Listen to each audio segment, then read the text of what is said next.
Hey, everyone out there in YouTube land. This is Blue Harvest Star Wars Talk with Jesse and Anthony. One of us got a chance to see Rogue One for a second time already, and then bringing something new to you, we have one of our correspondents from the Great White North, our buddy Jay, calling in to lend us his expertise on Star Wars. So with that said, hey Jay, when did you get into Star Wars? Oh, definitely in the very early 80s, when I was a little kid. Okay. Well, I mean, what brought you into it? Was it a VHS copy? Were you seeing it in theaters? No.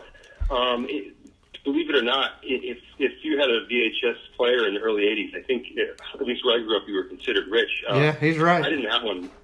I didn't have one until probably 86 or 87. Yeah. So really, it was the toys and the commercials for the toys. I think. Did you ever get to see any of them at the movies? Oh, sorry, Jess? Did you ever get to see, like, obviously not A New Hope, but did you ever get to see, like, Empire or Return of the Jedi, like, at the movies? Oh, yeah. Okay.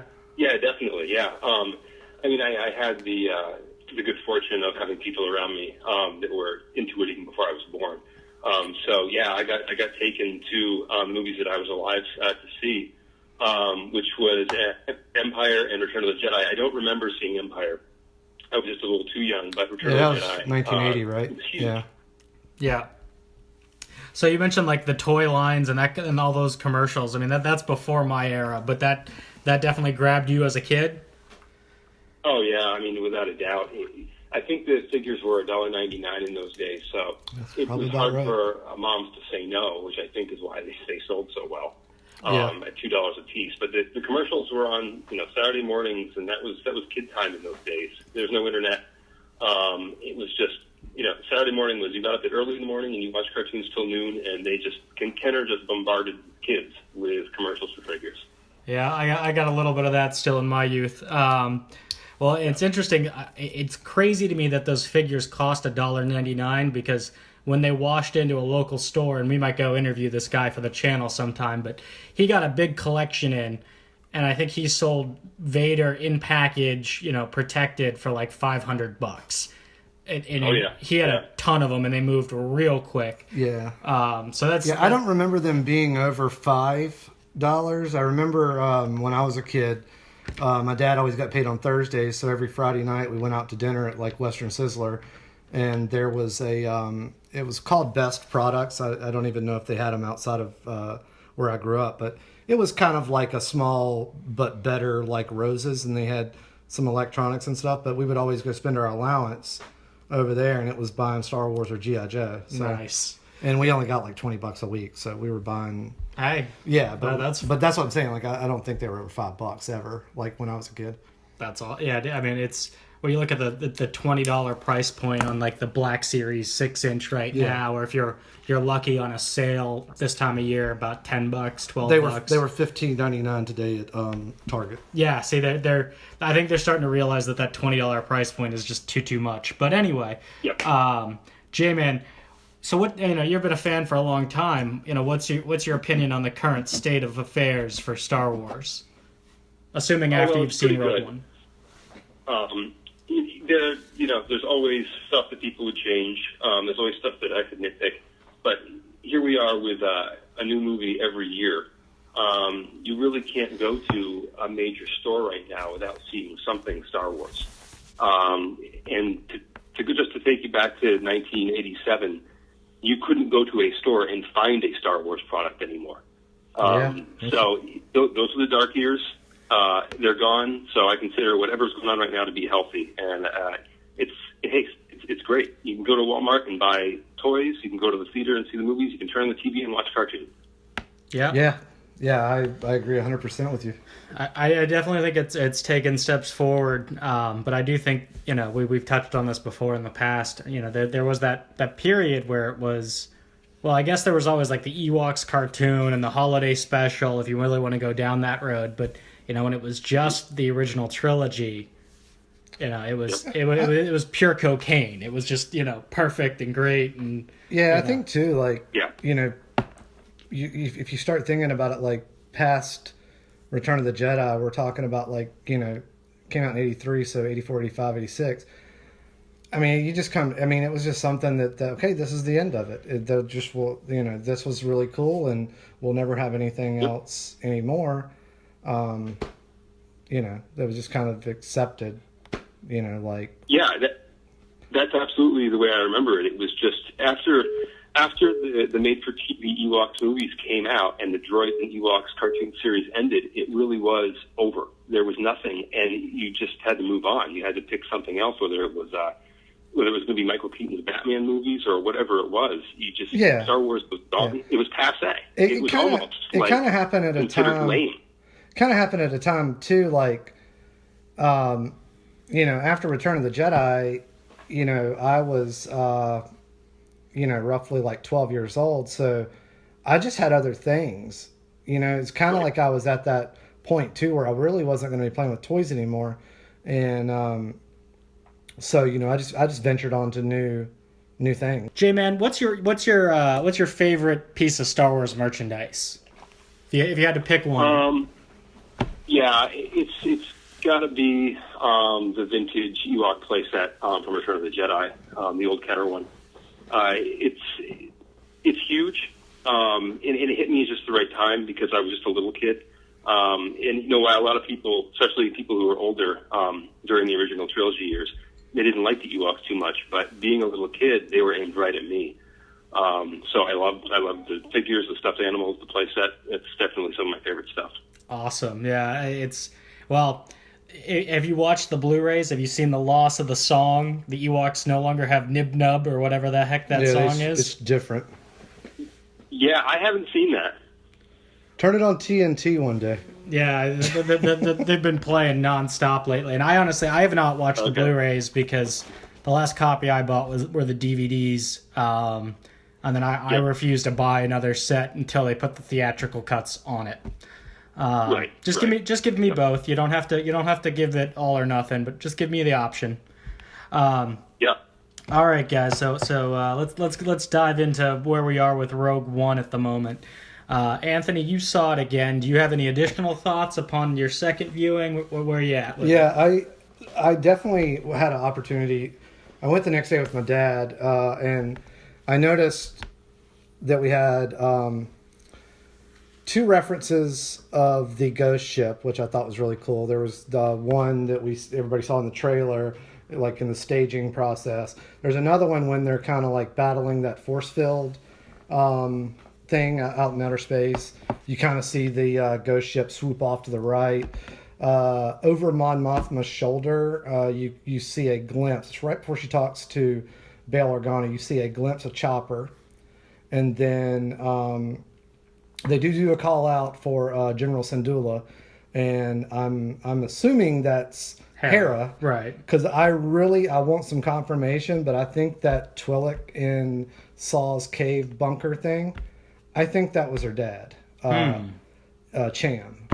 And it would kind of make sense. He was a little bit more to the extreme and stuff. And so that would kind of make sense if he was there. And I think that would be cool.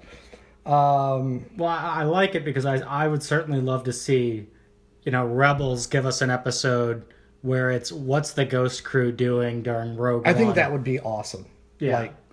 That would be so cool. Because I've always liked...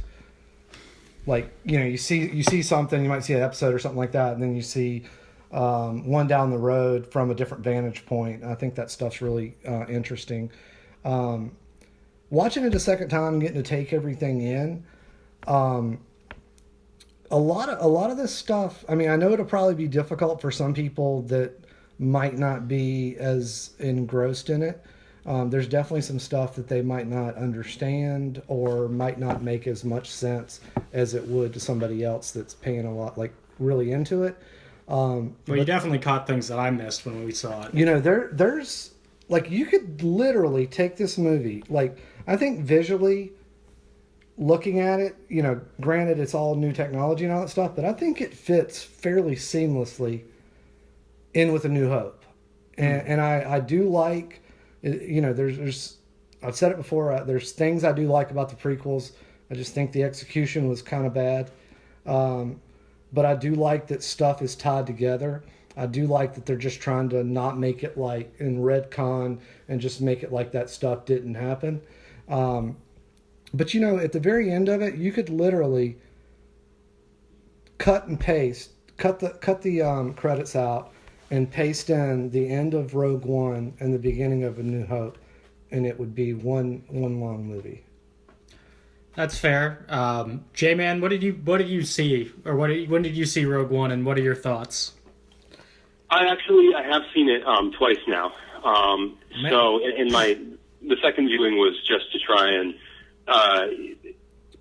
have an experience of not being super excited and just watch it for what it is. Because the first viewing is all anticipation. Right. Overall, I think I like it visually, like Anthony was just saying. I think the cinematography in Rogue One is better than Force Awakens. I think visually it's an amazing movie to watch. There are good colors.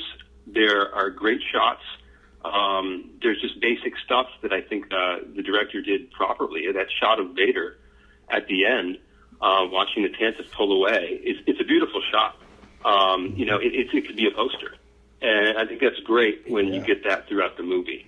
So I think that was done very well. I did like, as Anthony was saying, the sort of the seamless, where it could be seamless from this movie to A New Hope. You can just, you can see the opening shot of Vader coming in those doors, to come after Leia, basically. Do we know how much time takes place in between where Rogue One leaves off with Vader looking at I Leia's heard ship? before the movie started that this was in the 10-minute mark. 10 minutes, okay. I was talking to Jesse about it, and if you stop and think about it, he intercepts them above Tatooine. Let's just assume he ducks right back to his cruiser. They've got they can lock onto what somebody's hyperspace route was or something like that. And Right. I think 10, 15 minutes max is probably realistic for because I would like the whole thing, and I found this out last week. Leia's whole mission, her mission was to go to Tatooine, pick up Obi-Wan, and bring him back to Alderaan. Right. That was her mission. See, and I see that, but I have issue with it because, the whole, this is a diplomatic mission. That line, the ship wasn't all jacked up from a space battle. Why would Leia be above Scarif or however you say that? Scarif. Why would she be there? I don't think it's a right place for her. It didn't make a lot of sense for me. Like, that little bit bugged me. And, I would like a little more room just so then you don't have to look at it with, like, such a critical eye for nitpicking continuity errors. I'd like, a little buffer. Yeah. I wonder if they did that just so the average viewer would absolutely understand what was going on, what that ship was. I think, because, it's easy for us to know, that's the Tantive. But for the average person, unless they see Leia, they're not going to put the two and two together. And I think you're right, and I think that harkens to the whole, my concept that this movie is entirely geared to make new Star Wars fans out of the Chinese market. And I think you need that direct line to get those folks to watch the original trilogy, because Force Awakens didn't do very well in China. And that's the unconquered territory for the Star Wars phenomenon. Sure. I think it's interesting that let's double back, but I want to go over some of the box office numbers that we've seen so far as of the 20th of December. So we've seen about 155 million domestic. We've seen a total of 300 with that 323 including million globally. And we don't even see it open in the Chinese market until January 6th. So, the budget on the movie was $200 million, so double that for marketing, basic, assumptions. It's on track to make a profit and be successful. If it does well in China, it could be a massive success. Sure, yeah. And I think it does have everything kind of geared towards going there. Do roughly, what did The Force Awakens do in China? I don't know off the Even top a of my ballpark? head. No, Oh, okay. I All right. couldn't ballpark it. I just knew it was considered a disappointment, and it had the science fiction elements of it had trouble connecting with the Chinese audience. But hey, I certainly can look in those numbers and get back to you guys. So what else did we see in Rogue One the second time? I mean, what? Go ahead. Go ahead, Anthony. No, go ahead. I'll go after you. Okay. Just to get back to what you were just saying, Jesse, about the Chinese market, I think two of the strongest characters in that movie were, and you can correct me if I'm wrong, but I think they were Chinese men. I think Donnie Yen and who played Chirrut. And I forget the name of the other man who was also a guard with Donnie Yen. I can't. Baze Malbus. Yeah. I think those guys were great. Yeah. And I would actually want to see more of them than anyone else. And especially watching it the second time, I think the fact that Donnie Yen's character he brought in the mystical side, which is something that could have basically been ignored throughout this entire movie if they'd wanted to. The fact that that was brought in, I thought was really cool, especially from someone who wasn't necessarily a Jedi or trained to be a Jedi. So I think that's a new aspect that I think can be explored. And I think you're dead on. And I've heard some criticisms that this movie didn't bring enough new to the table, that it was a lot of fan service and it didn't have new characters. But I think those two characters were absolutely great. I think K2SO, I would love to see more of him. I thought he was done very well. And while I didn't particularly love Cassian Andor's performance, and I thought Jin was a little flat at points, the supportive cast, they did a great job kind of being that new Star Wars piece in this movie. The other side that that going back to the timeline and how does this connect to New Hope, I like that we saw so much destruction of the Rebel fleet, because that wasn't present in A New Hope. We had X-Wings and Y-Wings, and that was it. There were no Corellian cruisers. There was nothing bigger than that in that attack. Something I thought about too, like after we were talking about the lack of all the Corellian cruisers, that battle against the Death Star was happening pretty much right above Yavin 4, so they wouldn't have necessarily needed all of that stuff out there. I mean, this was pretty much, we're going in the trench run. Right, so you're just... But still, like, it if you ever had any question of it, like, they lost a lot. Well, and they could have moved the fleet. They could have moved everything except the starfighters, because they anticipated potentially losing the base. That's true, too. So, that's fair. Yeah. What else do you have? Well, I mean, I've always been a fan of, like new planets that we get introduced to. I always enjoy that. Like, what planets are we going to go to? We had 8 planets that we went to. Like, granted, a couple of them we were there for 30 seconds, but still, it's a new planet. I always enjoy that kind of stuff. I like a lot of the, and it might be why I like some of these novels so much. I like some of the backstory, some of the mythology that they can hint on. I have a feeling that everything to do with the mythological part of, like, the Kyber crystals, the Jedi temples, I think all that stuff is setting the groundwork for Episode 8. We know that Luke had been, not in hiding, but more or less trying to seek out what the first Jedi temple was, finding all these old places. I think this is going to like setting the groundwork for all that stuff, which interests me big time. So I'm really happy to start hearing about that. And I think you're right. I think the sequel to Force Awakens, we're going to see Rey and Luke on a lot of planets, a lot of journey. Or at least him, it could be in a training montage or anything, at least him kind of like giving some explanation for some stuff, because, in The Force Awakens, Rey thought the Jedi were a fictional story. Like, she didn't even think they were real. So, real quick, would you say which was better, Force Awakens or Rogue One? And I'm going to go to Jay first. I'm going to go with Rogue One, just because, like I said earlier, I love the cinematography. I think the direction was better, and I don't want to blame JJ for that, because I know for a fact that JJ went into shooting some days without a script. So maybe he did a magnificent job of holding things together. I think things were a little more straightforward with Rogue One, and Gareth Edwards may have had maybe a more clear vision of what he was originally supposed to do. I know they did reshoots and everything, but I think he did his job very well. And I consider it to be the fourth best Star Wars movie of all time. What about you, Anthony? I would slightly put it ahead of The Force Awakens.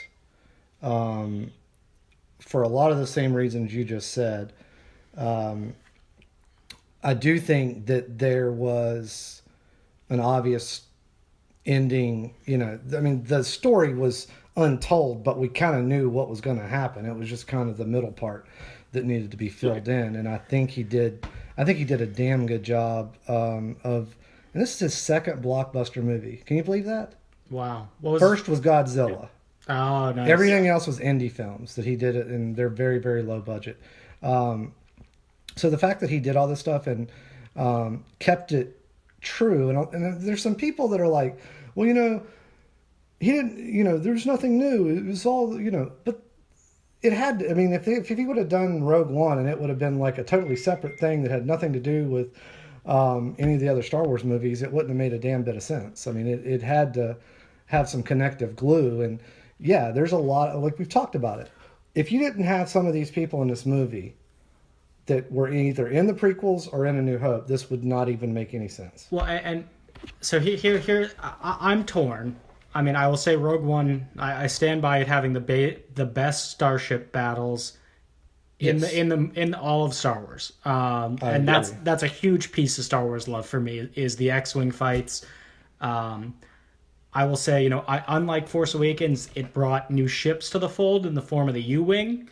I was really disappointed that Force Awakens didn't bring any new starships really into the forefront. But I'll say this: Harrison Ford and Daisy Ridley's performance in Force Awakens, I feel, elevated that movie, where I can't really point at anybody besides maybe K2SO whose performance elevated the film. I agree. I even would put Finn.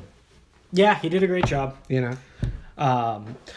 Well, let's try and wrap this up. I would actually, I'm not a fan of Return of the Jedi, and it's solely because of the Ewoks. Okay, I watched it Sunday afternoon. It was on TBS or TNT, and I watched it. I was sitting there grossly watching it, and right after the Ewoks came into the picture, I turned it over and started watching The Bourne Supremacy. Well, that's because you're one of these I'm with the Empire guys who's calling for boycotting Star Wars and all that noise, right? No, but for me, and I know, I hated Jar Jar Binks. The Ewoks were equally as cringing for me. I saw a side-by-side shot of, the battle at Scarif. I think the Red Letter Media guys did this, and Jar Jar Binks flailing around in the the battlefield on Naboo, and it just being like, these are part of the same cinema universe. And it's crazy to think that. That's pretty funny. Yeah. I would actually, and I would put Rogue One ahead of Jedi. All right. That's interesting. And while there are parts of Jedi that I love, I think Anthony has a good point here. I think that post Jabba's palace scene, that movie starts to die, and it gets really boring. And I'd say post. I enjoyed the book ending for Yoda and all that kind of stuff, but oh yeah, sure. Okay. I mean, as soon as they land on Andor. As soon as the Ewoks show up, for me, that's just a 20-minute. I'd rather. Yeah, I love the speeder bikes. I have to step in and defend the speeder bikes. I like the speeder bike chases. Yeah. I like the stuff where Luke is with Vader. I love all that stuff. It's just those damn Ewoks. It's as bad. For me, it's as bad as watching Jar Jar Binks. It really is, and I cannot stand him. I can't go that far on it. They're just midgets in a teddy bear outfit, and he's a CG, whatever the hell he is. I don't know. Like, it's just. I mean, it was definitely Kenner definitely had its hands in that. You know, they wanted to sell teddy bears. Well, you know what it was originally supposed to be is they were supposed to be Wookiees. Yeah. But it would not be unbelievable that a tribe of Wookiees could take down a ton of stormtroopers. So to have the underdog aspect of it, that's why they came up with these mini Wookiees. Yeah. Well, which I get it. I mean, I totally get it. And you know, if you're under 10 years old and you watched it, you probably loved them. I mean, that was awesome. Yeah, that's the difference. Yeah. That's the difference. If I had been an adult in 1983, my feelings, I think, would be much different about these. As I've gotten older, I've liked them. You know, I've grown to dislike them even more. When I was a kid, yeah, you know, I don't think it really necessarily fazed me because when it came out, I was 11. So Right. Yep. well, you know, any final thoughts on Rogue One there, J-Man?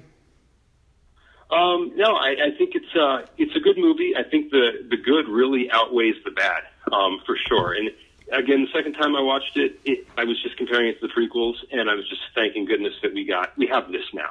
You know, we're away from that era of the prequels, and we have this, and this.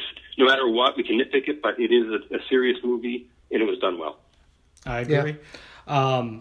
You know, thank you again for Ronan Fett. You're a great contributor. We're going to definitely have you back on the show. But right now I'm going to give you a chance to plug for our listeners anything Star Wars related that you recommend that they go check out. I mean, as far as like news goes online, makingstarwars.net seems to have up-to-the-minute movie news. For collecting, yakface.com is a great site.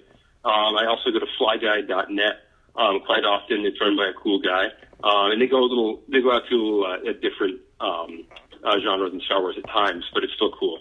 And as far as like reading stories, to me, nothing beats the early Dark Horse stuff or the Star Wars tales from Dark Horse. I think there's a lot of great creative stuff that came out in that time. So that's Dark Horse Comics. Mm-hmm. Yeah, the old stuff. They don't have a license anymore, and of course, Marvel has it again. But when they first started up in the early 90s, they had some great talent on it. And that really continued, I think, through the prequels. Yeah, I think it went even a little past there right before Disney acquired. Awesome. I mean, I've not read any of that. I like the current run that Jason Aaron's writing, but I'm always up for a little more. All right, I'm gonna ask you to help us plug our upcoming Christmas discussion. So Jay, what did you think? Have you seen the movies Scrooged and Krampus? And what do you think of them? Yeah. I've seen both of them. I saw Krampus within the last year, and I haven't seen Scrooged in a long time, but when I was younger, it came out, and I saw it, and I thought it was great. I'm not clear on everything just because it's been so long. But I just remember, you know, it was Murray probably at his peak. It was probably just right after Ghostbusters or Ghostbusters 2, right in that time period. Yeah. So it was awesome. The effects were awesome. Bobcat, he's awesome.